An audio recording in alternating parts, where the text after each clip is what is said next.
Téléspectateurs de Renouveau TV, encore une fois de plus, au Bissimina Roni Plateau, Dumambainga, nous savons c'est savoir. Anga Foliwan, quand on comprend, Malikono, Ani Malikoka, Bitain Kadi Kuju, Ani Staru de Madevinonga, Ani Mali, artiste rappeur de Vignonga, Baro, à côté de Kumadumani, à côté de Yanangata Roja, Ame Foli, Dimo, Foloma, Lil Iba, Bissimina Plateau. Comment tu dis? Issou, ça va? Voilà, mais la tonne est là. Chitila. La tonne est Il y a une invitation au repas à Djaren Kosewe. Tiens, nous. Faut les gars, mais bien gagner chana, j'ai pas commencé à n'y voir. Bon, ben Mali bela jelen fou, bela ni kirana fana mbao fou. Be jamana maba bela jelen fou. Be Mali yɛrɛ de fou quoi. On est bon. On dirait. Les libertés mais ne quoi faire oui, un futur starter. Les libertés il a fait comme ça. Ouais. Même dans les GM. Tiens. Très bientôt, événement Béléliba, Dame Nassoma, elle était morale ou des milliers ou des bienvenus. Merci. Ça va bien? Ouais, ça va et toi? Et t'es fort là ou des gars connus? Non, bon.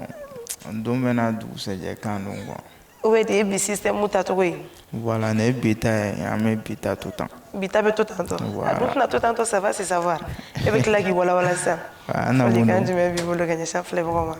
Bon, on a folie bella gelée, fait sigler le gars, on a folie bouillé, où ça la tambolo quoi. Donc c'est ça, on a beffora ka bon. Un beffora. Voilà. C'est qui m'a rabé en tout cas. Amé origama. N'est-ce pas? Ou des témoins qu'on fait qu'à vous non, il nous vient de chez nous. Bon, c'est nous qui nous coûtons encore. Ça m'a fait au Bamaroka. Elle était morale, elle est Prince Diallo. Prince Diallo. Oui. Ça va bien? Ça va. Nouvelle du bébé. Alhamdulillah. Ça se passe? Tranquille. Il y a une invitation à revoir. J'arrive à jouer à ma fatigue biga et boire au rodia. Donc, il y a boya et un folie. Folie quand je me vis ne boulot qu'à la c'est un fleur pour manu watenina. Bon, on me beffou. Fleur de la belle de fait qu'on voit c'est nous. Tu n'as comment dire. Ah oui donc. Vous voyez c'est un. Ik m'a l'autre fois qu'on a eu la manière là. En tout cas, merci beaucoup. Ou 2000. Yeah. Directement à mes programmes annoncés. Beba doit se qui mi. Ou de bega femme belebele mlabe. A dogolente mogoshila. Nous concert, il y a un méga concert le 26 de ce mois, le mois de mars là, avec la place du cinquantenaire là dans la zone. Donc, même dans une menthe qui la taille. À cada année, il y a qui de concert programme là, année qui nous va jumeler là, il y a famille. Bon, ne ko ne ka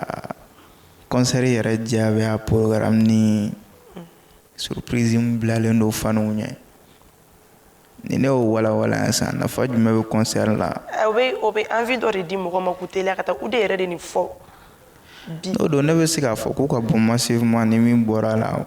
u b'o ye. lakaleli ko t'a la wa. o fana bɛ envie dɔ d'u ma ka taa yɔrɔ. Awɔ. voilà mais ni ne t'a dɔn a camancɛ ko ninnu na sisan ko m'a expliquer ka ɲɛ. a yɛrɛ bɛɛ mɛnna yɛrɛ a bɛɛ u b'a fɔ a bɛɛ kɛra a bɛɛ mɛnna ça sert à rien. Non, ou de dumɛ programme dɔ de i bɛ fɛn dɔ fɔ le 26. le programme bon programme tɛ fɛn wɛrɛ ye programme ye min ye dɔrɔn le 26 de programme ye bɛɛ ka bɔ massivement an ka ɲɔgɔn sɔrɔ place du cinquantenaire la. Inchallah. ni min bɔr'o la a bɛ lakale parce que san o san an bɛ ko kura de kɛ min tɛ kɛ i yɛrɛ b'a dɔn bon ni ko bɛna kuma diya u b'a fɔ ko dawaya don quoi an tɛ yan dawaya kama mais on verra inchallah. D'accord. Passez joli. Entrée entrée c'est 2000 francs tigi inigi dɔrɔn de don inigi VIP t'a la. VIP ko t'a la non bɛɛ ye kelen. Mais l'artiste bɛɛ lajɛlen welelen don. bɛɛ welelen don. Rappeur bɛɛ. bɛɛ Comédien lajɛlen. bɛɛ. bɛɛ tout le monde. Sans exception. ale ye welelen don e bɛ ka taa min yanni ka pan ka taa yen e yɛrɛ welelen don. il faut que ne yɛrɛ bɛ yen quoi. i yɛrɛ bɛ yen. ayi ne bɛ yen o. bɛɛ de bɛ yen. renouveau bɛɛ bɛ yen. o y'a bannen ça veut dire que mais rappeur bɛɛ invité len ou de sans exception. ko bɛɛ. ne de m'a f'i ye ko bɛɛ yan. ça va se savoir. i m'a fɔ ko bɛɛ bɛ yan. ne de ko bɛɛ bɛ yen. bɛɛ lajɛlen bɛ yen. bɛɛ. o confirmation bɛ yen. ka confirmer bɛɛ de min ye. wele wa ou bien i kɛlen don ka wele lase bɛɛ ma. confirmation dan tɛ tɛmɛ nin kan parce que ne y'a bɔ da ko bɛɛ bɛ yen ni min y'a mɛn n'o taara o ni ce ni min ma taa fɛnɛ o ni ce ko in y'o dɔrɔn. mais i ye bonya da bɛɛ lajɛlen kan. cɛ bonyago in bonyago in fanfɛla la n bɛ se ka min f'i ye sisan n taara bonya kɔni da kɔrɔkɛw kɔrɔ k'an sara u la n ka concert bɛ yen u ye n dɛmɛ ni min ye u ye n dɛmɛ n'o ye voilà bon après ça il y a des amis WhatsApp ni fɛn ninnu m'o tɔ gérer quoi c'est vrai voilà n'a fɔra ko ka taa dɛmɛ ɲini bɛɛ fɛ dɛmɛ tɛ ɲini bɛɛ fɛ o voilà ne bɛ dɛmɛ ɲini minnu fɛ n b'olu fɛnɛ dɔn voilà parce que bɛɛ bɛ o ne yɛrɛ ɲɛ t'a mɔgɔ la ko min tɛ se ka taa ne ka concert la hali ni ne ma mɔgɔ wele i yɛrɛ kan ka t'i yɛrɛ o d'accord ou de côté parce que a caman ta tɛmɛna ne taara n yɛrɛ ye voilà. Donc bonya a tɔgɔ n'i taara min ta la bonya bɛ bonyamasegin bɛ a banna o dɔrɔn de don o de ye bamanankan fɔ nin yɛrɛ k'a sera fɛn fɛn ka kɛnɛ kan k'u bɛɛ lajɛlen fɛnɛ wele don k'u ka taa juru sara a kɛra musow ka défilé sisan o tɛ a dannen don u kɔni bɛɛ welelen don d'accord Lili ba i bɛ yan n bɛ yen i bɛ yen n bɛ yan trop i frère bara ye ɲɔgɔn a yɛrɛ n den n frère cogo di n den de e ɲinɛna ko ne tu es ma fille ya wala i yɛrɛ n den de ye ne denmuso man ne ouais bon n denmuso man Mali bɛɛ n dɔgɔninw ninnu de bɛ n sɛgɛn trop ani bɛn ni bɛn de bɛ n sɛgɛn trop n denw don wa d'accord émission hokumu kɔnɔna la ni invité bɛ na an bɛ annonce kɛ aw kanubagaw ka u ka ɲininkaliw bila ka na u bɛ fɛ ka fɛn min dɔn n'o ye fans quiz ye u ka kuma fɔlɔ-fɔlɔ kan ka Liliba ɲininka la ko Liliba k'i bɛ ka bonya kojugu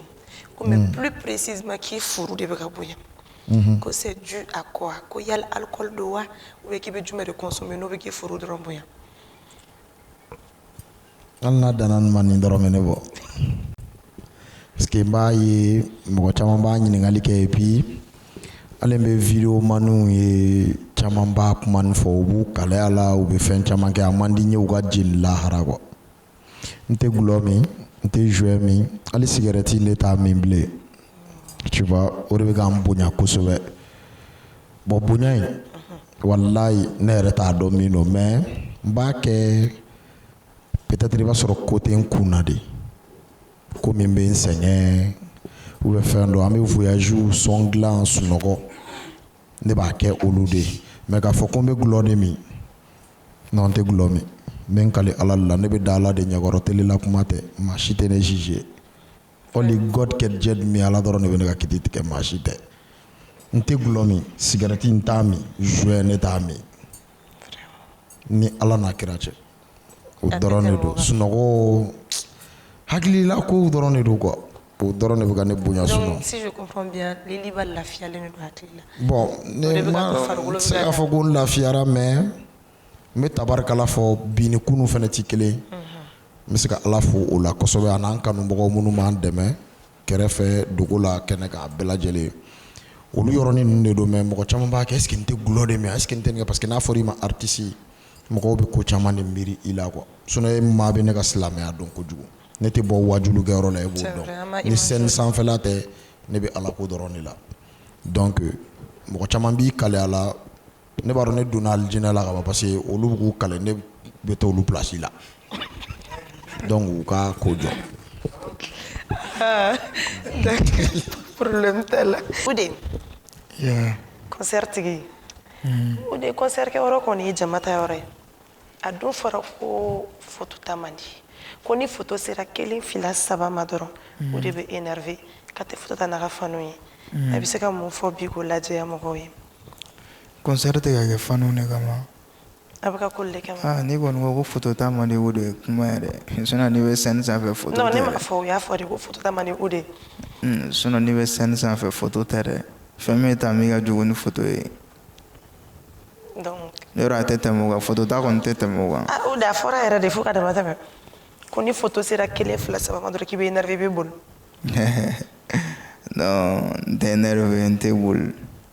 ko bɛɛ n'a kɛkumani de don quoi a bɛ se ka bon faniw a ka di faniw ye ka photo ta mais ne bɛ condition min na faniw t'o dɔn o b'a la et en plus fɛnɛ a bɛ se ka kɛ ne presselen fɛnɛ don n kan ka taa ci gɛlɛman dɔ la i n'a fɔ exemple ni ne bɛ ka na yan san aw ye émission heure fɔ ne ye a bɛ daminɛ 16h pile ne ni dɔ ka bɛn san nɔ u bɛ fɛ ka photo ta ne ka photo ta nin fɛ ka photo ta nin fɛ k'a ta nin fɛ k'a ta nin fɛ tant que i bɛ k'a ta mɔgɔw bɛ caya quoi mais ni ne ko san ko ne b'a ta olu bɛɛ fɛ est ce que ne bɛna se k'e fɛnɛ ka émission heure sɔrɔ ni ne dun fɛnɛ ma na e ka émission na e t'o faamu ko in kɔnɔna la ɲɔgɔn faamuya baliya dɔrɔn de don quoi e bɛ ka sinon a ka di ne ka photo ta bɛɛ fɛ a ka di n ye ka photo ta bɛɛ voilà comme industrie mun de don a y'a mɛn kojugu c'est un label an yɛrɛ ka structure de don comme industrie ouais c'est un label indépendant hein o de yɛrɛ bɛ yen de oui ne bɛ yen de bien sûr ne bɛ yen de oui oui ne bɛ yen de d'accord i ni Lil Ben ka relation bɛ cogo di Lil Ben est qui pour toi Lil Lil Ben yɛrɛ Ben ye mun de c'est un grand frère de sang ouais mais pas de sang mais an bɛ se ka fɔ de sang kɛ parce que tellement an tin donna ɲɔgɔn na o yɛrɛ y'a dama sang dɔ ye fɔlɔ i bɛ k'a suwa o y'a dama sang o y'a dama sang dɔ ye donc a tɛ tɛmɛ o kan quoi parce que ne cousin de don an bɛ cousin de b'an cɛ quoi baara in kɔnɔna yɛrɛ de la n y'o dɔn ko cousin b'an cɛ wala lien dɔ b'an ni ɲɔgɔn cɛ quoi donc c'est juste ça. C'est juste ça. Ouais. Mais avec les produits gratuitement ou bien avec une collaboration, ça se passe comment? On m'a gagné un faire. Lil Ben ou des. Genre, un producteur ou artiste, il fait de boucher. Genre partenaire. Lil Ben ou des, c'est comme une info avant. Sidiki Iba. Tu vois? Famille. Production. Et frère à tête et moi. C'est comme ça. D'accord. Lili ba. I kali rek. Ah oui, I bɛ tila k'i kali tuguni yan. Ma e ka kuma sa. Ne bɛna kuma i bɛ ka presse ne ma. E y'anw muso de. Lili ba Sidiki Jabate. Iba Wan. Ala ka ɲinɛ mama Umu Dili la. Réconciliation nana o kɔfɛ. Bi an bɛ Iba ni Sidiki dɔn kelen ye togo dɔ la. Ko munna Lili ba ni Bala Jabate an ɲɛ t'o la fɔlɔ. Avion de bɛ Côte d'Ivoire ni Mali cɛw in tɔɔrɔ. An ka jan ɲɔgɔn na quoi. An ka jan ɲɔgɔn na. Voilà parce que même a ma mɛn c'était 4 jours ɲɔgɔnna nin bɔ n y'a kɔrɔkɛ ɲininka n k'a bɛ min o ko n ma n'i y'a jateminɛ k'a lajɛ Bala bɛ Côte d'Ivoire i n'a fɔ dutigi de parce que n'i y'a jateminɛ Sirikiba tɛ sigi ale bɛ kɛ Mali la yan ni Bala bɛ Côte d'Ivoire fa bɛ yen ba bɛ yen dɔgɔninw bɛ yen ale de bɛ kɛ duden cɛmannin ye c'est comme ale de bɛ kɛ dutigi ye quoi wala responsabilité dɔ de bɛ k'ale bolo c'est pour cela a ka nali ka suma yan voilà mɔgɔw tɛ k'a ye sinon ni Bala bɛ masara an ka sɔ kɛ t'a la koyi ayi ko mɔgɔw bɛ k'a fɔ ko non ni Bala Bala ye n ka jeliba de ye Bala ye n ka mɔgɔ de ye o basi foyi tɛ lahi Musa ni Kamaro lahi Musa ye n ka mɔgɔ de ye trop wallahi Bala n t'a kɛ Prince Diallo ayiwa an bɛ taa bɔlɔlɔ sanfɛ n'o ye an ka réseau suilen don ni réseau bɛɛ lajɛlen bi TikTok sanfɛla la i ka so Prince Diallo ka so don a tɛ dɔgɔkun 2-3 bɔ an ye événement dɔw ye Prince Diallo tɔgɔ sɔrɔla a la muso ka kɛlɛ an tɛ tɔgɔ fɔ kɛ plateau kan musow ye ɲɔgɔn sɔrɔ Prince Diallo tɔgɔ sɔrɔla fo ka masaneni bɔ a la i ka réaction mɔgɔ y'a ye k'a y'i marqué kosɛbɛ k'i tɛ baneni supporté voilà i ye donna a ka live kɔnɔ i da donna a kuma la mais an bɛ plateau kan bi a ka d'an ye i ka walawala mun ye Prince Diallo da se nin na musow ka kɛlɛ la jinɛko kɛlɛ la fo ka na se masaneni ma Prince Diallo taara yɛrɛ sɔrɔ a la cogo di bon n bɛ se k'a fɔ jinɛko yɛrɛ ye fɔlɔ quoi parce que ni i sera jinɛw ma n'a fɔ i sera ne ma ne yɛrɛ ye jinɛ ye je peux dire o de ye ne tɔgɔ dɔn a la sinon ne tɛ muso in dɔn yɛrɛ a fana tɛ ne dɔn ne n'a ma deli ka jɛ foyi ma anw tɛ ɲɔgɔn dɔn ne kɔni balala an bɔra voyage la ne tun tɛ yan ne nana dɔrɔn ne ɲɛ b'a la mɔgɔw bɛ k'a fɔ ne ye min bɛ maloya ma o b'a fɔ ko cɛ o bɛ k'i nɛni dɛ mais mɔgɔ ma tɛ n fɛ o bɛɛ y'a ci ma de pour que n k'an yɛrɛ ba nɛni ka mɛn donc an bɛ segin ne ti muso in don ne kɔni balila k'a ye o ka ne nɛni mais après ne yɛrɛ m'a lajɛ parce que n tɛ se ne point faible y'o de ye sinon moi personnellement n'i ye ko o ko kɛ ne la ne tɛ bɔ ne tɛ kuma mais ne tɛ masa nɛni yɛrɛ de supporter ne tɛ mɔgɔ ba nɛni fɛ n tɛ fɛ ka mɔgɔ dɔ hali dɔ ba nɛni ne kɛrɛfɛ ne t'a fɛ tu vois donc ne y'a ye a bɛ ka ne nɛni ne donna n taara n y'a fɔ n ba de ye maman ko ne ye mun k'a la n ko walayi ne tɛ muso in dɔn ko bon ni a digira ale de nɛnina mais a digira ne la ne k'a kun fɛ ale yɛrɛ denmuso furulen don jamana kɔ kan i n'a fɔ muso in bɛ cogo min na ale bɛ dugawu de kɛ ala ka ɲuman don a faso la ale bɛ dugawu kɛ ani woloden bɛɛ ye denmusotigi bɛɛ ye quoi donc ne ka message in d'a ma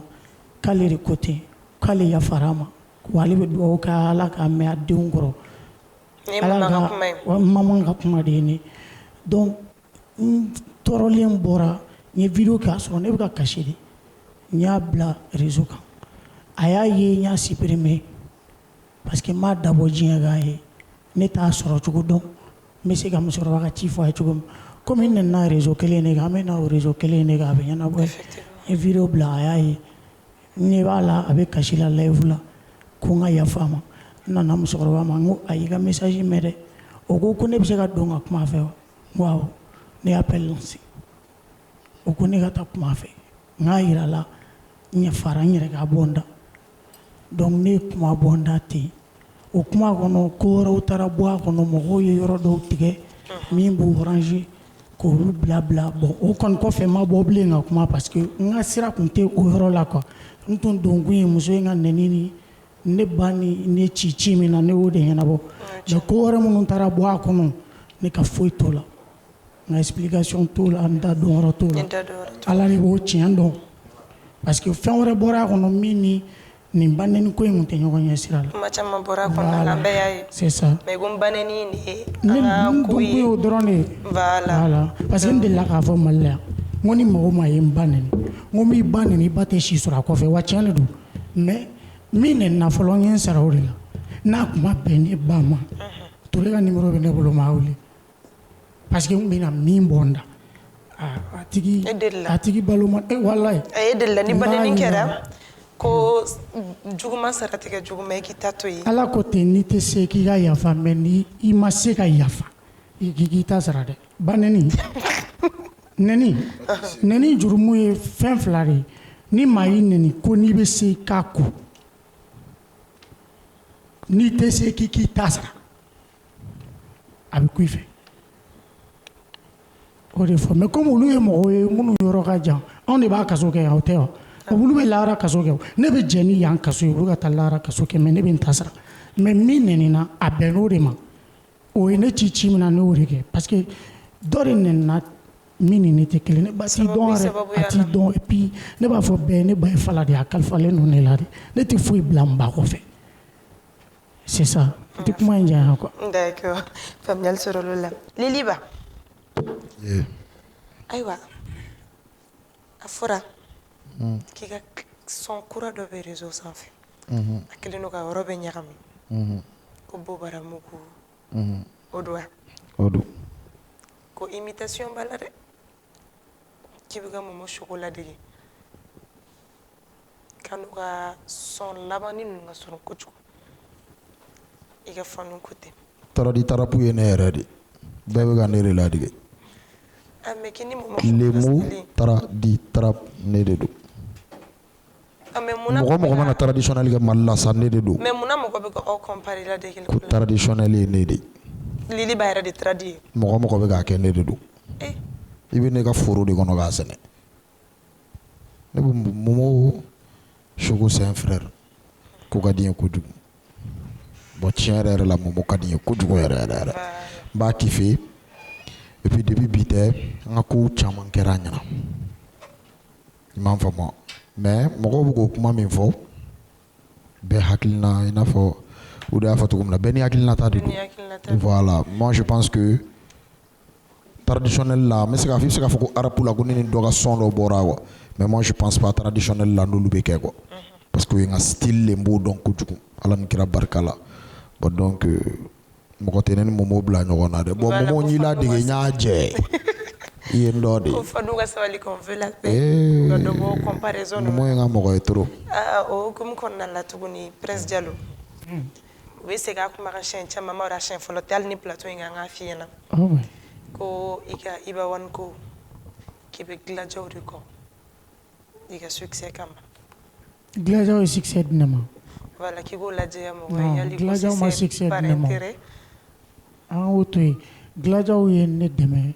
wagati min na mɔgɔw bɛ ka nɛni et puis n'i y'a ye ne yɛrɛ nɛnina sɔrɔla Iba de kama mais o y'a sɔrɔ ne dɔnnen don ne mɔgɔ plateforme tɛ Mali la min ye ne lancé garan yɛrɛ tɛ ne la ne ma diɲɛ artiste si ka sɛgi ta ka yala n ma tugu studio tigi kɔ ko n bɛ t'i ka studio jɔsi mɔgɔw balila dɔrɔn o ye ne ye k'u ka ne to yen ne ye n ka ɲani kɛ yanni n ka se yan dilanja ko t'o la ne ye sɛgɛn min kɛ Mali artiste m'a kɛ o walayi a ma kɛ ni i sɛgɛnna ni ne ye i kɛra Salif Keita ye wallahi ni tɔnɔ sa bɛɛ b'i ta dɔn dɛ billahi artiste ma sɛgɛn ne ye cɛ ne ta ka jugu ko ye dɔw ye studio garder son den kelen kama mɔgɔ lu a dabila e bɛ taa i bɛ taa studio e ni studio tigi kun ka di o de la i bɛ ye o ne n'olu tun tɛ ɲɔgɔn dɔn yɛrɛ kuma tɛ ka taa jɔsi mais min f'i ye kuma in lasurunyali ye min ye ne y'a fɔ ne filɛ ne tɛ fitiriwaleya de fɛ quoi ni mɔgɔ dɔ ka di ne ye hali ni ne tɛmɛna même ni ne fɔrila ka tɛmɛ i b'a yɛrɛ kan i bɛ taa sɔrɔ kunu a kun ka di ne ye quoi ne y'o mɔgɔ de ye quoi ne ye kunu mɔgɔ de ye misima ko ne wulila ka taa e ka so i ka baarayɔrɔ la ka taa f'i ye ko merci ko Bamako k'a la sunkalo kɔnɔ ne ye ka video kɛ n ka son na k'i ɲini depuis n t'i sɔrɔ cogo dɔn mɔgɔ min b'i sɔrɔ cogo dɔn misima e yɛrɛ ka taa e fɛ yen ka taa f'i ye ko i ni ce ne y'o mɔgɔ de ye a don ni bi cɛ est ce que ne donna e gasi yɛrɛ la bon ne bɛ ten de misima ne ka hadamadenya bɛ ten de o de bɛ ne sɛgɛn quoi parce que ne b'a ye o comportement in tɛ sariya ye quoi sariya ni k'i sigi wa soko ni fɛn ni olu ne ma deli o la ne ka éducation tɛ ne permettre ka ko ye ne tɛ kalabanciya ni ninnu ni jagoya tubabuya ni ninnu ka tila ka t'i da bɔgɔ la i b'o fɛn ma kɛ non k'i to i cogo la quoi ni min bɛ kɛ ne fɛ ten kɛ n fɛ parce que ne bɛ n cogo de ne ye naturel de parce que nin bɛɛ bɛ ban don dɔ la quoi i m'a faamu Mali sanga tɛ mɛn o mais i ni hadamadenw cɛ bɛ cogo di o kɔni bɛ to yen ne kɛra Iba fɛ de ne bɔra ka video dɔ de kɛ Iba ye ko ne doit d'honneur kɛ mɔgɔw bɔra ka ne nɛni dilanjɛw bɔra u ye n dɛmɛ o kɔfɛ n ye son dɔ b'olu ye yɛrɛ mais ne ka team bɛ ne bolo n ko ne lancelen de dilanjɛw ye ne dɔn u ka fara ne la ko ne bɛ Iba kɔ u delila ka ne ni Iba ka featuring ya a tɛ o ne ni ne bɛ ka son dɔ labɛn hali Iba Abidjan ne ko a ma n ko n'a tɛ dɔnkili da a bɛɛ n'Ala cɛ a yɛrɛ b'a kalama parce que n'i ye son bɔ n'a ye u b'a fɔ non i bɛ Iba One kɔ o de kama mais ne lancelen de ni Iba ye ɲɔgɔn dɔn cɛw k'an to yen sa a ye fara n na sa ça va se savoir mais Gaspard ka di ne ye mun na o t'o fɔ est ce que mɔgɔw bɛ yen n'o ye ɲɔgɔn fɛ kosɛbɛ non siɲɛ fila mais mɔgɔ ma ye Gaspard bɛ ne la yɛlɛ parce que a ŋaniya ka ɲi ni Gaspard e de bɛ Gaspard bila a t'i bila Gaspard y'o mɔgɔ ye mais ni n'o fɔ dɔ bɛna fɔ ko waye wase Iba ni Gaspard ni Talibi ninnu u ka ko nin tɛ ne ɲɛsira la koyi ne ko de misiki nasira kan Iba de ka di ne ye kunun mais o t'a yira ko mɔgɔ wɛrɛ ninnu tɔ ninnu man di ne ye n'i u yɛrɛ ɲinɛ u b'a fɔ ko ne tɛ mɔgɔ min fɛ ko ye Talibi ye i b'i yɛrɛ nɛgɛ n'a ko de k'a tɛ Iba fɛ ne fana bɛ bɔ k'a kɛlɛ mais n'o tɛ ka ban ne ka foyi a banna donc système Lili b'a don mɔgɔ ni Iba kɛlɛ san kɔnɔ a b'o un coup non ni Iba kɛlɛ ne b'i kɛlɛ o parce que ne b'i fɛ ah bon presque ni Iba kɔni kɛlɛ ne kɔni b'o kɛlɛ kɔni kɛ kɔni i ye dilanja de ye o ayi bon ayi i ye dilanja de ye o ayi i b'a min na o bɛ kɛ dilanja ye Prince an ka kuma tiɲɛ yɛrɛ kan Prince ŋaniya ka ɲi kojugu walayi ŋaniya ka ɲi kojugu ne n'a bɛ yala la quoi ne b'a dɔn Iba yɛrɛ de ka di Prince ye an ko kuma Iba ka di Prince ka tɛmɛ ne yɛrɛ kan quoi donc a kɛra dilanja o a ma kɛ dilanja o an ye prince dɔɔni de dɔn a ka sɔrɔ k'a ka sinon a tun b'i to i b'a sɔrɔ peut-être a b'i to sinon a b'a ka gladiya yira an kun t'a ye o voilà n'a dɔnna n'a y'a yira min ka a ka mécontentement de yira ko min ka d'a ye donc k'a fɔ i n'a fɔ a bɛ team gladiya de la ou bien gladiya de don ou bien fɛn ninnu prince a fɔ i k'i ye Lili ba ye problème foyi t'a la. Donc, yo ye sa yo ye Non, yo ye kate mɔgɔ si ka Voilà. yo ye Te mɔgɔ si ka petit. yo ye sa yo ye o la kuma bɛ dabila Kana kɛ. n'i y'a ye sa ni an ka kuma dafiri sa kuma e yɛrɛ nege foyi t'anw na e yɛrɛ fɛnɛ de foyi t'aw de i ye mɔgɔw tɔɔrɔ Oudemil Yeah. ça va bien i tɛ forme b'a la Bien. o de tɛ kuma koyi o de tɛ kuma o de kɛcogo yɛrɛ de bɛ yen yan o de ka di ne ala to n den nu sa d'accord Oudem i den ouais ko tu te vois comment dans 5 ans ɲɛ bɛ i bɛ k'i yɛrɛ ye i n'a fɔ artiste jumɛn yɛrɛ ka niveau la bi rappeur ou tɛ dɛ rappeur artiste Mali idole ba dans 5 ans ɲɛ b'i la i n'a fɔ i bɛ kɛ jɔn ɲɔgɔnna ye I bɛ Ed Sheeran dɔn Mali la e ka mɛn Mali le ma cɛ est-ce que ne ka sanga mais sinon Oudem ni ma kuma e ko ne ma ko ça va c'est i savoir de tɛ se kuma la sa a ka kuma ka Oudem ni gɛlɛn plateau in parce que e ko ko Mali le la parce que ne bɛ fɛ ka min f'i ye quoi Mali kun na n ka yɔrɔnin kun kɔrɔ f'i ye i ye maliyɛn de ye i ye maliyɛn rappeur de ye a kɛra togo o togo idole b'i la a bɛ se ka k'i la dogo la mais i ye dɔ lamɛn ka sɔrɔ bi ma se mais dɔ kun ka di i ye ka Mali sɔrɔ bi la ma se Mali la Mali la idole minnu tun bɛ ne la diɲɛ kɔnɔ Mali la yan o tun ye kɔrɔkɛ fila de Ivan Siriki o ye Mali la yan diɲɛ kɔnɔ Mali la mɔgɔ ka sɔn tɛna se ka diya ne ye k'olu de bɔ u fila tun bɛ sɔn minnu kɛ u fila kun bɛ sɔn minnu kɛ n ka mot de ma Ivan Siriki u fila tun bɛ jɛ ka sɔn minnu da hali n'i taara ne ka mobili f'u ye sa i bɛ taa sɔrɔ o sɔn kɔrɔ ninnu ne baden b'a kɔnɔ depuis 2015 ninnu Sidiki Liba Wane fo ka na double album tu vois l'album bon Wane. sangako la mais souvent ne bɛ k'o de f'i ye wa parce que ne tɛ n yɛrɛ la yan quoi donc sangako la ne tɛna se ka fɛn f'i ye o la quoi parce que ne b'a dɔn dans 5 ans c'est ça non dans 5 ans exactement ne ɲɛ tɛ n yɛrɛ la yan nɔ quoi o de tɛ ka Mali yɛrɛ viser bilen non comme on le dit No, toujours, il refio. faut toujours viser loin. faut viser loin dɔrɔn faut Rêve viser loin kɛ, n'i faut ye fɛn viser min loin laɲini. voilà bon ne ka objectif bɛ ten de D'accord. voilà O de système o de bon système fana o fana ko wɛrɛ Système ye ko wɛrɛ. ni kɔni nin ye tagaɲɛ ko de quoi o ye taga ɲɛ ko. voilà D'accord, an ka jeune dɔ bɛ yen nɔ, tu réponds par oui ou non. Net. vas-y Oui ou non dɔrɔn. normalement ça va c'est savoir kan ka kɛ ten de Voilà. Ayi, a bɛɛ b'a la o. Ça va se savoir k'a bɛɛ dɔn. N'an y'a bɛɛ kɛ oui ou non ye, a tɛna se ka walawala dɛ. O y'anw ka kuma fɔlen dɔrɔn de. n'a tigi ko ko oui don a bɛ walawala o Non, non, non, cette fois-ci, tɛ kuma. ok vas-y Oudem, bi regret b'i la fɛn min tɛmɛna i ni terikɛ Malaki ye ɲɔgɔn cɛ. Tu réponds par oui ou non. non Regret t'i la. Ok. Liliba, Liliba, tu réponds par oui ou par non. An ka taa? Wagati nin na a fɔra ko Iba bɛ ka a mabɔ i la favela ko kun b'a la k'i fɛnɛ kun bɛ to ka i yɛrɛ minɛ parce que k'a kɛrɛfɛ denmisɛnninw cayara o kuma in tiɲɛ kuma do wa nkalon kuma do tu réponds par oui ou non i tɛ dɔn détail la ma kuma wɛrɛ fɔ sa ayi dɛ i bɛ kuma in jaabi de ko siga wagati nin na a bɛ répété o ne bɛna a ɲɛf'i ye ka ɲɛ an kun y'a ye Lili ba ni Iba Wane kun cɛ janyana a kun bɛ ka fama o ma kɛ yan hakili ba t'a la mɛ n b'i lamɛn ayi dɛ o kɛra wa o ma kɛ a ne hakili t'o la mɛ ne b'i lamɛn ayi quoi dɛ Lili ba o kɛra sa walahi hakili t'a la mɛ n b'i i lamɛn hakili t'a la o kɛra k'a kɛrɛfɛ a ka fiyɔliw kun cayara denmisɛnninw kun cayara a kɛrɛfɛ Lili ba kun y'a yɛrɛ minɛ Lili ba kun bolo i b'a bɛ ka mabɔ a la de ou bien i mago kun bɛ soutien min na venant de Iba dɔ bɔr'o la de wa dɔ ma bɔ la mais futilité kun donna ni Iba wani ɲɔgɔn cɛ an ka kuma tɛ dɛ fani kumaw de don aw filɛbaga kumaw de don yali tiɲɛ don wa tiɲɛ tɛ olu tɛ e bɛ ka nin kuma min fɔ sisan n bɛ n'i jaabi a la mais ni kuma n'i ye nin kuma kɛ oui ou bien non ye i tɛ nin développer n tɛ se ka développer parce que n'i y'a développer a kuma non ayi a tɛ janya o nin ye deux mots dɔrɔn de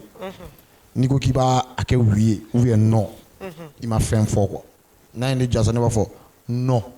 a ma kɛ ten a ma kɛ ten e ma fɛn sɔrɔ o ne ye n da de lamaga ka tɛmɛ tiɲɛ n'o tiɲɛ tɛ e tɛ se k'o dɔn quoi a développer n b'a daminɛ ko Iba One fɔlɔ-fɔlɔ ye ko Iba One ne kun famana favela ko kun b'a la non bon Iba One ma deli ka kuma ne ka favela ko la Iba One kun bɛ kuma ne ka min na fɔlɔ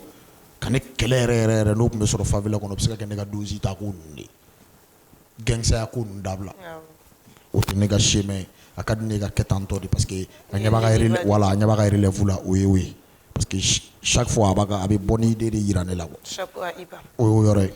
filanan ko Iba One ka denmisɛnnin cayara ko ne tun bɛ k'an yɛrɛ minɛ o bɛ question t'o de n'i y'a mɛn kunu yɔrɔ kun an ka taa kunu yɔrɔ la fɔlɔ de jara n'i y'a mɛn denmisɛnnin fɛn bɛ Iba kɔ bi ne de ɲana o bɛ sɔrɔ ka na rappeur wɛrɛw bɛ denmisɛnninw b'u kɔ mais est ce que olu ka denmisɛnninw ka jama ka ca i n'a fɔ Tim Gladia o tɛ yen mais n'i y'a ye jama cayara c'est que ne min bɛ yen ne y'a kɛ ka ɲa de o y'o yɔrɔ ye sabanan o fana ye jumɛn ye question sabanan ye jumɛn ko fitiri i y'a fɔ cogo dɔ la ou bien o fila dɔrɔn ne kun don o fila dɔrɔn ne kun don bon donc denmisɛnnin fɛn bɛ yen bi n'i y'a ye u sɔnna ka na ne de ɲa mais Iba ni Liliba kun famani non bon Iba hali sisan non hali sisan depuis décembre concert tɛmɛnen nin y'a 3 mois de ne ni Iba kun ma ɲɔgɔn ye ouais 3 mois bɔ an tɛ ɲɔgɔn ye yɔrɔ min na an tɛ ɲɔgɔn yan yɔrɔ wa Iba bɛ boli ne ɲɛ de quoi e fɛnɛ bɛ mɔgɔ bɛɛ sɛgɛn voilà parce que ne de bɛ taa nin siri ka d'a kun quoi Iba One nin de bɛ ne la ni yɔrɔ quoi tu sais quoi ma Iba saya dɔrɔn de bɛ Iba ni alijinɛ cɛ n bɛ ka sɛbɛn kuma de f'i ye quoi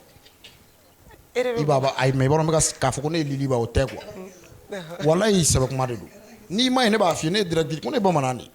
saya de bɛ Iba One ni alijinɛ cɛ le gars cœur ka ɲi i bɛ se n'i b'a ma ni kungo dɔ ye quoi i bɛ ɲɔgɔn deli k'i hadamaden k'i kungo ɲɛfɔ hadamaden ye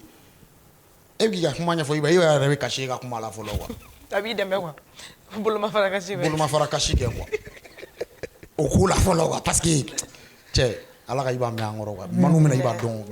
a bɛna dɔn quoi mais ni kuma ninnu mɔgɔ kana nin poser bilen dɛ a bɛ fɔ dɛ a kana poser e ko de ko u de tɛ kuma yan nɔ n'a tɛ poser n'a kana poser mɔgɔ bɛ se ka bila i kunna cogo di ko Liliba bɛ e delila ka wulu kukala janya ne wulu la cogo di o bɛ kɛ cogo di k'i bɛ yɔrɔ janya la aw tɛ ɲɔgɔn sɔrɔ e delila ka wulu ye mais e ko sago a bɛ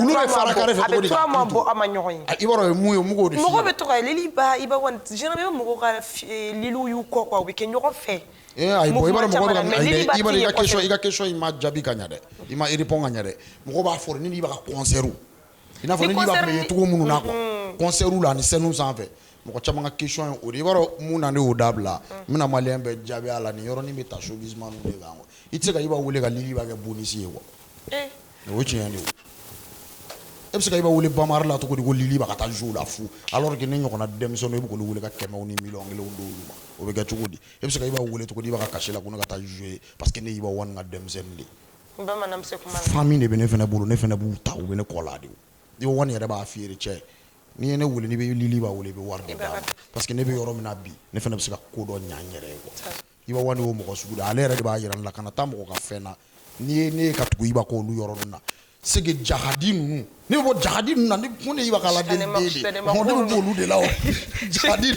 ne bɛna olu de la i n'a fɔ sa an bɛna taa Faransi ou Amérique ninnu dugu wuli kɛlɛ dɔw bɛ yen nɔ ne olu de ye ne bɛ olu de la o wala ne bɛ olu de la wariko tɛ olu la ne bɛ na olu de la parce que ne bɛ taa toujours ne bɛ Gladia honorer de quoi wala kɛlɛ ninnu de la ne de ye Tim Gladia Seydina Ali ye ne b'u honorer de a Seydina Ali ne de b'u honorer kɛlɛ kɔnɔ quoi bon kɛlɛw de kɔnɔ ne bɛ na olu niveau na mais ka Iba wele Bamari la ou bien fɛn dɔ la si je comprends bien o de ye kuma dɔ fɔ ko dɔ bɛnnen don e la ko kuma dɔ jaabi cogo bɛnnen don e la ko réaction dɔ bɛnnen don e la ko ye kɛcogoya ye a dit ko kuma ɲini fɔ ah bon i de ninnu y'an mɔdenw de parce que i b'a dɔn mun na i de ninnu ka génération filɛ nin bɛɛ b'i dogo konin dɔ de kɔfɛ quoi bon an ka génération t'o ye quoi an ka génération ye min ye i ye min ye ni an ka génération ta k'a jateminɛ ne de b'a fɔ bɛɛ ye panparanpagi quoi oh mais u de ko k'ale to olu ka génération o de parce que olu ka génération ye TikTok de vidéo nin kɔfɛ non TikTok nana sɔrɔ non mais n'an ka f'i ye olu ka génération i b'i dogo vidéo de kɔfɛ ka ɲɔgɔn neni i b'a sɔrɔ mɔgɔ cɛ caman bɛ olu bɛ u den neni mais u tɛ se ka u den neni a ɲɛna o facile la o mais vidéo nin kɔfɛ u bɛ se ka sɔnni dɔ bɔ ou bien vidéo dɔ ka sɔn kɔfɛ k'a critiquer n'a ye o bɛ na o sira ninnu de fɛ ne dun ta ye min ye he Misma i ye nin kɛ a ma ɲɛ a bɛn n'i ma a ma bɛn i ma ma i y'anw muso de tɛ bɛ Liliba i ye réseau ko kuma fɔ wagati na anw bolo i tun bɛ clip tourner live sugu kɔnɔna la hali de Bamako de don je crois vidéo la i kelen bɛ mobili kɔnɔ mɔgɔ si tɛ ka gɛrɛ faniw tɛ ka girin o de faniw tɛ ka girin mɔgɔ tɛ ka gɛrɛ donc i ka détracteur caman y'a ta k'a kɛ moquerie ye non o tɛ i b'a dɔn min don n b'i jaabi nin i b'a dɔn ko mɔgɔ si ma deli ka nin question poser ne kun dugukolo sanfɛ fo Misma ça va se savoir aujourd'hui bon i b'a kalama ko n bɛna nin tigi jaabi parce que tellement que n bɛna a jaabi quoi ayi de ayi n bɛna e jaabi vidéo caman ye n bɛna e jaabi quoi ma fille n bɛna don a tigi la quoi ma fille t'a dɔn dɔɔni sa ni kana sa n bɛna o Marichu n bɛna o n bɛna a jaabi quoi parce que mun na i b'a dɔn question ye mɔgɔ caman bɛ k'a kɔnɔ kosɛbɛ quoi a kɛra k'an to an ka dilanni dɔ bɛ yen Touré électronique a bɛ téléphone de feere hali de Bamako la a bɛ iPhone ni fɛnw feere ne taara n ye son dɔ de k'a ye publicité quoi parce que an ka dilaja don quoi a bɛ téléphone feere an ma a bɛ fɛnw dilaja yɛrɛ 100% de don ne taara ne ye clip c'est comme ne taara ka bitiki de filmer an ye clip kɛ ka doronuw wuli quoi clip in bɛ yen o bɛna a bila o ne y'a bila a tigi bɛ maloya kosɛbɛ quoi non mɔgɔ kelen tɛ ayi mɔgɔ kelen tɛ dɛ jo dɔ de y'a filmer quoi jo dɔ de ye ne to mobili sanfɛ quoi awɔ a kɛlen don k'i wala k'i ɲɛsin k'i jɛngɛ ne de ma quoi ale ko ni jama tɛ ka tugu ne kɔ mais ale m'o yɔrɔnin bɔ ale ye ne kelen dɔrɔn i kelen dɔrɔn min bolo mɔgɔ si t'i kɛrɛfɛ bon i b'a dɔn min na n b'o fɔ o tigi ya o ye téléphone feerela de parce que ne bɛ ka t'o kɛ Touré de jama bɔlen donc i y'a tigi dɔn wa n b'a dɔn kɛ jama bɔlen don an bɛ ka t'o ka ko kɛ jama bɛ ka ɲaga o ka ko la ale ye téléphone feerela de ye quoi a ɲɔgɔnna wɛrɛ de don o de ye ko in digi ale la quoi a nana ni nin tɔgɔ tiɲɛ bon a ye nin kɛ a ma digi n'a ma bali n'a mun na parce que ni Davido nana san i bɛ nin tigi de ye quoi a bɛ taa billet ta a bɛ kasi Davido nɔfɛ a b'i yɛrɛ bisi quoi ou bien whisky ninnu quoi mais n'i y'a ye en tant que Liliba a bɛ k'o lamisɛnya e maliyɛn ɲɔgɔn dɔ k'e b'o filmer k'e b'o tɔgɔ tiɲɛ quoi ne b'a yira i la e t'i bɔkolo dɔn fɔlɔ i t'i yɛrɛ dɔn quoi ne ye e de ye quoi ni e ye ne tɔgɔ tiɲɛ e yɛrɛ de tɔgɔ tiɲɛ quoi ni ne taara Garamiya wɔrisi ta ka na ale bɛ taa ne kunbɛn aéroport la o mais est-ce que a bɛ taa mɔgɔ fɛn b'i fɛ o tɛ nin kɛ non maliyɛn t'a yɛrɛ de fɛ fɔlɔ quoi n bɛ fɛ n bɛ k'o de jir'i la kuma kɔnɔ quoi ni ne taara Garami ta ka na walayi a b'i sigilen to a ka bitiki kɔnɔ ko maliyɛn dɔ ye Garami ta hali i b'a ye trophée ta a b'a fɔ ko wayi an kunna wolola quoi o b'o fɔ quoi maliyɛn b'a ka i b'a dɔn maliyɛn b'a ka dɛmɛ n'a ka kanu kɛ dogo de la o man ɲi quoi bon an ka tɔgɔ tiɲɛ de ka bon e yɛrɛ b'a jateminɛ i yɛrɛ bɛ réseau ni utiliser i b'a jateminɛ an ka tɔgɔ tiɲɛ de ka bon jo in y'o kɛ o de kama quoi bon a y'a kɛ a diyara n ye fɛnɛ parce que o moment ne yɛrɛ kun mago fɛnɛ tun bɛ konin dɔ la e kun mago bɛ ne kun mago b'o la o bɛnna kosɛbɛ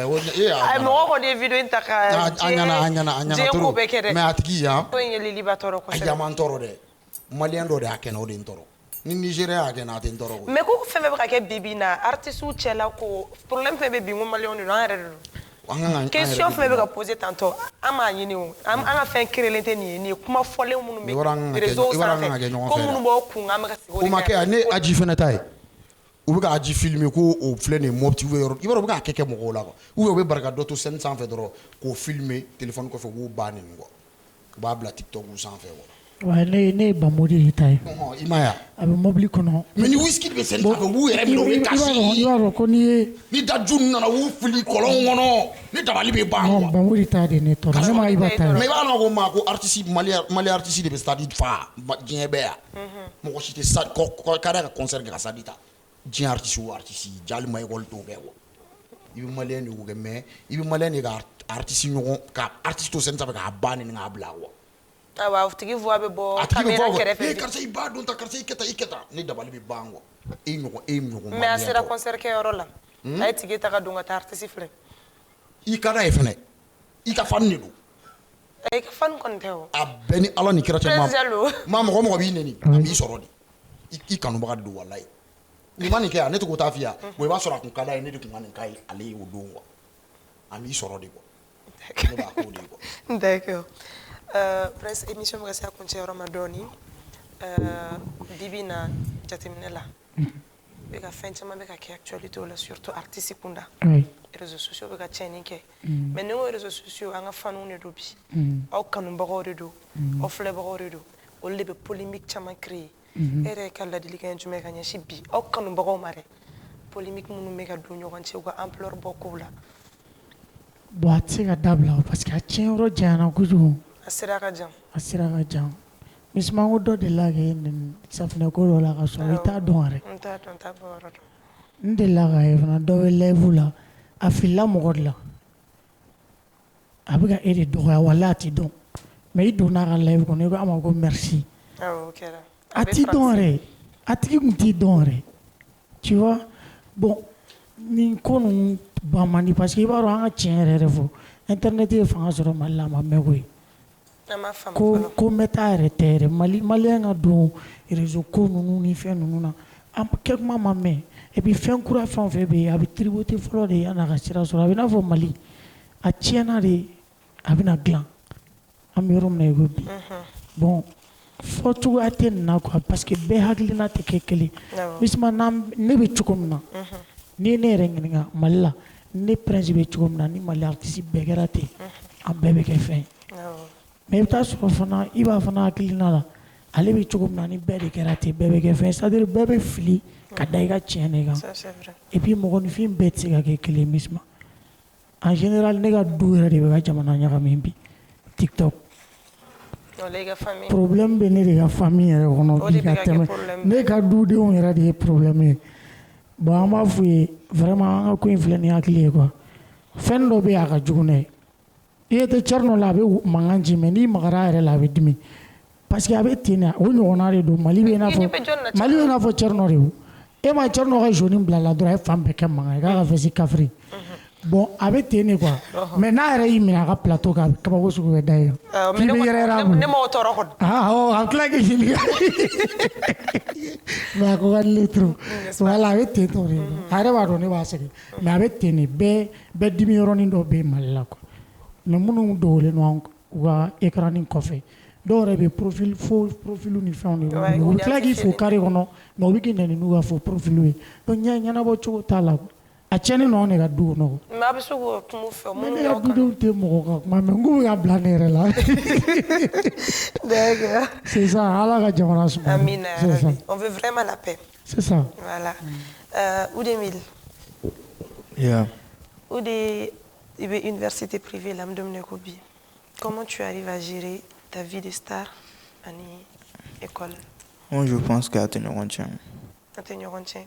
il y a des complications sur la non même pas classique non même pas il sait quoi c'est t'es sûr ouais bien sûr ni tiens mafia ah il va faire il va wala de comment galon Oudé amedom ne ko bien objectif péré ko jamana ka kalan ko jugu artiste ka be maliama rappeur ka be maliama ça va se savoir plateau kan bi ini Lili Bani Prince Diallo sikilime est-ce que vous prenez no bi ka sigi ka foke animal ke nyonche ne sigi ya fo mu i ka sigi tan face à face anga baroke o be ko do problème ta la na don sera avec adom na c'est très bientôt na don sera avec inchallah ala go don irana avec adom ke na sera avec na sera avec ala ga irana amina abana d'accord Lili Ba Lili Ba fi voni jignare ne bɛ k'i lamɛn de e bɛ ka ne lamɛn ko k'i to GNJ la awɔ ɲani bi cɛ cɛman nin y'a sɔrɔ i ka dɔgɔ dɛ a y'a sɔrɔ ne ka dɔgɔ kan ne kɔni bɛna a ɲɛ f'i ye k'i to GNJ la i terikɛw dɔw tun bɛ ni peut-être n bɛ fili tɔgɔw la mais i bɛ se ka hakili jugu la Dama Wan b'a la Molbi, ouais, exactement. Ani Mabike ou Maliki. Nabike bébé. Voilà, ami domine ko bikinu ka relation mi togoti. Ouais, dama yɛrɛ bɛ album dilan na o bɛ i b'a fɛ o b'o la Nabike ale bɛ médecine na ale bɛ école la kɔ bon n terikɛ n'o ye Mɔlibi ye tiɲɛ yɛrɛ la n ye se sugu bɛɛ kɛ o de la komi bɛɛ kun tilenna tɛ kelen bon ale ka base ba tɛ misiki ko ye tugun tu vois dogo la kɛnɛ kan n y'a essayé k'an se sugu bɛɛ kɛ pour que a bɛ se ka hali ne ka culture album na ne n'a ye featuring kɛ a la quoi donc a kun tilenna tɛ misiki ko ye bilen ne yɛrɛ ni Mɔlibi ka ɲɔgɔn ye fo n'an bɛnna circulation na ou bien n'a ye fɛnw kɛ a man ka manamanakanw fɔ n'i y'a ye dɔrɔn i b'a fɔ ko groupe filɛ tugun a b'an ka fɛn bɛɛ kɛ bon Mɔlibi Dama One ale bɛ i b'a fɛ a bɛ ka album kura labɛn bon quand même Nabike kɔni ta kɛra école ko ye. D'accord. O de an bɛna yɛlɛ rapidement émission bɛ ka se a kuncɛ yɔrɔ ma voilà i ka message laban ka lase an ka an filɛbagaw ma ani i yɛrɛ ka faniw ma. Bon, n ka foli b'u ye fɛn fɛn sigilen don k'an lajɛ donc ne kɔni ka kuma ka laban c'est toujours n baselen don le 26 de kan dɔrɔn fana ala ka yira n na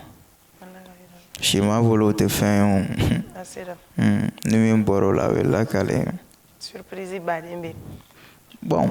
o ka taa dɔrɔn o ka taa o y'i ka foli ka laban ye o ye ne ka foli ka laban en tout cas merci à toi et invitation à répondre à diyara n ye kosɛbɛ kosɛbɛ normal Prince Diallo Oui. projet laban ye jumɛn ye 2022 programme Bon, n kan ka concert de kɛ. inchallah Mais n'i b'a dɔn min ye ne ka palais ko sumaya ani ou bien cinquantenaire showbiz man parce que an ka génération ne ni minnu wulila ɲɔgɔn fɛ presque a bɛɛ ye palais ta min ta marché la min ta ma marché bɛɛ y'a ta fɔ ne parce que olu bɛɛ y'a kɛ ne ɲɛ showbiz man bɛɛ nan'i da turuturu ne la mɔgɔ naani n'i bɛ se ka kuma tile saba dɔw b'i wele yan fɛ u bɛ a ka proposition k'i ye u bɛ explication d'i ma dɔw wɛrɛ bɛ na u b'a fɔ non nin tɛ se nin bɛ mɔgɔ gosi de nin de y'a kɛ tan ne genre o ye ne kunkolo chauffer f'i sera n'u bɛɛ ɲɛ finalement siranna bɛɛ ɲɛ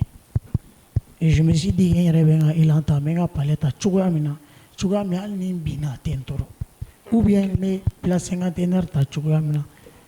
hali n'a ma ɲɛ a tɛ n tɔɔrɔ mais au moins n k'a dɔn ou bien n ka n kunkolo kalifa mɔgɔ la min t'a cibaga ye quoi o de ye n ka concert kow sumaya ensuite kan ka clip caman kɛ parce que ne bɛ tourner trop artiste i ka lancer Mali la qualité fila don star capital bɛ yen mais star Mali bɛ yen tɛ kelen dɛ ne ye chance sɔrɔ ka kɛ star Mali de Mali star de ye ne ye togoda tɛ yen burusi kɔnɔna tɛ yen prince den fitininini bɛ ne kunkolo ye o bɛ n dɔn donc ne tɛ ban dugu la n tɛ ban yɔrɔ foyi la ko n bɛ taa concert kɛ togoda foyi hali n'i bɛ mana de kori ne bɛ don ni aw bɛ ka viya kɔnɔ aw ma sa ne bɛ na aw sɛgɛrɛ aw ka dugu la ne y'o mɔgɔ de ye donc ne y'o tourner caya kojugu n ma temps sɔrɔ ka clip caman kɛ ka fara Abidjan taga ni Mauritanie concert kan ne ma temps sɔrɔ ka se ka clip caman kɛ Bamakɔ yan donc cette fois-ci il faut que n ka clip caya déjà iti da dɔnkili ne m'a fɔ n tɛ se dɔnkilida la mais iti bɛ ne da de kɔnɔ n ka sɔn kɔni mana bɔ diɲɛ n ka duba mɔgɔw bɛ yen o kama donc il faut que n ka clip caya sisan ka se ka concert de kɛ concert Bamako concert in de bɛ ne jɛ yɛrɛ sinon kɛnɛmana kɔni vraiment c'est bon. Donc projet 2022 22 concert objectif kelen dɔrɔn an clip caman ani clip caman parce que n ka image ko n ka fanu b'o mankan na dɛ image tɛ ka passer kosɛbɛ terrasse la dɛ non u de yɛrɛ bɛ ka fan bɛɛ ɲagami ɲɔgɔn na ko n ka clip kɛ de ka suma clip de ko don tiɲɛ yɛrɛ don tiɲɛ don walayi mais a bɛɛ ye baara canal c'est ça voyager de ka ca apparemment i ka live ka ca parce que hali voix la ouais i bɛ live kɛ kosɛbɛ i ka mouvement ninnu na trop d'accord artiste ye live de ye c'est vrai playback dɔrɔn tɛ an bɛ ka an den ka u de ɲininka n'an bɛn'o fɔ an ye de k'an ka taa le 26 nam na fokam na tɔnɔ o de ninnu ye sariw de ye. O de ninnu ye sari ye ni pour que ka wuli ninnu ka calendrier dɔn f'i ka se. I tɛ programme. Voilà i tɛ programme mais dɔn. pourtant san maliyɛn bilama n'i m'a ɲɛfɔ. c'est un ayi problème. bon ni u de ka. non mais ne dalen don. u de ka fanu degelen don la. n dɔgɔla cogo min na. a bɛ ko dɔ k'a dɔn. ko dɔ bɛ le 26. a bɛ ko dɔ u ka sansu ne b'a dɔn kɔ n denw don ne d'u wolo. Marisu an bɛ ɲɔgɔn bolo sa kana foyi de fɔ a la bon. je t'aime trop. namɛ sa e ye kuma dɔ fɔ sisan a taara hakili kan toro i ko san ko tonton o de. ah bon. i y'o fɔ. n ko malankolon don. président de foli ka laban an filɛ bagaw n ni bɛ wagati bɛɛ in na. lajɛlen fo n b'i yɛrɛ fo. Liliba. Projet laban projet mai 2022 la programme kuraw ani i ka moto fɛn. bon programme kura baden bɛ yen parce que i n'a fɔ i ye question dɔ posé i taara di tarapu ko in n bɛna a lasigi kosɛbɛ kosɛbɛ a kɛbaga cayara i m'a ye f'u bɛ nkalon da u yɛrɛ la d'accord n bɛna terrain n'ala ni kɛra sɔnnama n bɛna boli a kan kosɛbɛ ko camanw bɛ yen i n'a fɔ kilipu ni baaraw baara la i ka kuma man ka caya baro ka di n ye i n'a fɔ an filɛ nin ye kulonkɛ minnu na ni ɲɔgɔn cɛ nin ka di ne ye kosɛbɛ voilà n'o ye kulonkɛw ye i m'a ye ne donna maa min gasi la o bɛ yafa ma an ye denmisɛnninw de kulonkɛ de don an ka ɲɔgɔn na yɛlɛ ou bien k'a kɛ ɲɔgɔn na yɛlɛ sira ni ninnu ye ne b'a dabɔ olu de kama tu vois baaraw ka ca fɛn caman baw de bɛ yen kosɛbɛ n ka foli ka laban ye min ye i n'a fɔ pɛrɛnsi y'a fɔ cogo min na yade i yɛrɛ yade a diminen de kɔrɔ fɔlɔ yade a diminen de kɔrɔ an sen don bon donc yade ne suma tiɲɛna 2022 projet ka ca dɛ. a ka ca. mais a fɔ manu ye k'u ka sɔn da quoi u ka kilipu kɛ u ka sɔn da quoi. ci dɔ bɛ ka fɔ a bɛ k'a faamuya. ayi bon a bɛ ka nin fɔ jɔn ye. ayi non n ka mɛn ko manu. ayi ide n'anw tɛ o. an bɛɛ de ko don mali artiste bɛɛ ou bien anw de ko don. non bon o de bɛ ka kuma quoi. olu ye sa. awɔ i ka n'a b'a faamuya kɔyɔ kɔra. olu ye n kɔrɔ ye. ninnu e y'o ne ye jumɛn. ko kɔrɔ. ala kama to ma de fi ka kɛ kuma bi n ɲinɛna i ye n denmisɛnnin de ye. o de i y'a. bɛ ka yan u ka dɔnkili da quoi u ka kilipu kɛ quoi. non a bɛ na a bɛ ka ko dɔ kɛ trop. e ma dɔn o de ye min fɔ ko bisima k'a fɔ manu ye. ma ninnu ne b'u dɔn kojugu. u de ko. walayi. u de segin kuma kan s'il te plaît a y'a bɛɛ ɲagami. n ko i k'a fɔ manu ye. k'a fɔ manu ye k'u ka dɔnkili da u de bɛna kabako da u kan. a kuma o de ye. u de ci fɔ. walayi ka kuma o de ma a tɛ ka kuma o ka kuma o de parce que n b'o de f'i ye quoi ninnu ka ko quoi a kɛra sɛgɛn a kɛra hɛrɛ a kɛra bonheur a kɛra malheur ne bɛ participer quoi a kɛra dogo la ye wa a kɛra kɛnɛ kan ye bon olu bɛ ne ni bɛn de cɛ kosɛbɛ u de tɛ se ka bɔ olu kalama quoi lili bɛn de b'olu kɛ kosɛbɛ quoi ne b'a dɔn quoi n b'u ka système dɔn sansi min b'u bolo kosɛbɛ quoi bon donc n'i y'a ye a bɛ ka kangari don kangari bɛ ka da o ye dɛ. manu u de mili ko. wa baara ye dɛ. k'aw ka dɔnkili da ka kilipu baden kɛ ko ɲinan ma nɔgɔn dɛ k'a bɛ nali n'a ye nin émission in jɛ bi samedi 13h nin na aw bɛ taa an ka chaîne YouTube sanfɛ aw bɛ taa intégralité bɛɛ lajɛlen sɔrɔ yen ani an ka Facebook page officielle ça va c'est savoir on se dit à très bientôt bye bye.